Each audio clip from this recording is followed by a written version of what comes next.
Hello, this is Dr. Della Welch, again, attorney at law, talking about sales law. We talked on the first tape about UCC 2-207 that has an added term rule. The elements are both parties have to be merchants, and the added term must be immaterial, and there's no objection from the other side. There is an essay problem that helps make this clear. Pat and Dan are resident artists at Barron's Village Artists Guild. Well, you can say, are they merchants or are they artists? Well, it looks like on the one hand they say that they're resident artists. On the other hand, they are working at a village where it looks like things are sold. So we'll call them both merchants. One day during a work session, Dan said to Pat, I will swap this statute I am working on for that. What statute is tangible and movable, so that would be goods? Do we have a transaction? Well, swap kind of sounds like a sale, but we don't really use the same word. And then Pat replied, it's a deal, but the statute is so heavy, I think you should deliver it. Well, I think you should deliver it is an added term, yet they're both living in the same little village artist guild, so I would say it's immaterial. It says at that point the work session ended. Well, that tells us there was no objection. So under UCC 2-207, the added term or the delivery term would automatically come in. Now I want to talk about the firm offer rule. In this case, only one party needs to be a merchant, and there must be a signed writing by that merchant, and they must promise not to revoke, and that promise is effective for the time stated or not to exceed 90 days, because that's about as long as we can predict the market. Now we come to the quality of goods. An express warranty is a statement of fact that becomes part of the basis of the bargain. But salesmen are entitled to puff their wares. So if the merchant says these encyclopedias will sell like hotcakes, that's simply puffing, and he can do that. But it must be part of the basis of the bargain.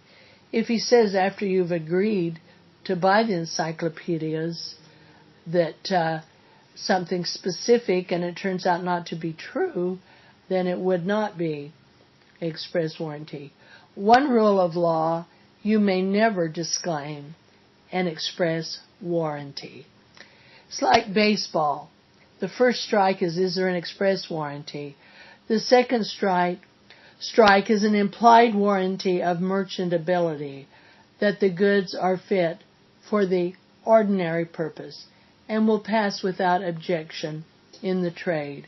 A toaster is to toast, a car is to run, so that's the implied warranty of merchantability, that they're fit for the ordinary purpose, and that can be disclaimed with words such as is, with all faults, but it must be conspicuous, not in fine print that cannot be seen. And then there's the implied warranty of fitness for a particular purpose. That's strike 3. The seller must know that the buyer wants something for a particular purpose, such as ski boots that will withstand -100 weather, because the person is going to hike the Himalayas. So it must be some special or particular purpose. And the seller said, these boots will do it.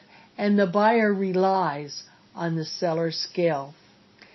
And that warranty can be disclaimed with words such as is, with all faults, but that must be in writing. I always say the big print giveth and the small print taketh away, and the disclaimers, they are the ones that taketh away. Now looking at some of our problems here, we have some short problems. Here it says a contract for services is specifically covered and considered goods by the UCC. That would be false. Employment contracts, services, real estate, intangibles, such as insurance policies and so forth, they are not goods. Now we have a question on UCC 2-207. Merchant S accepts Merchant B's offer with an added term providing for reasonable interest for undue invoices. The additional clause is part of the contract if there is no objection. That is true. Both parties are merchants, and the added term, reasonable interest for overdue invoices, that's not material, that's expected in the industry, and there appears to be no objection. So that's a good example of UCC 2-207. Now let's look at X pays Y $1,000 for the right to buy Blackacre within 30 days at a price of $30,000. This cannot be a firm offer because Blackacre would be real estate, and the fact that he promises to keep it open for 30 days is less than 90, but we don't have goods, so it does not apply. And X, we don't know whether is a merchant or a non-merchant.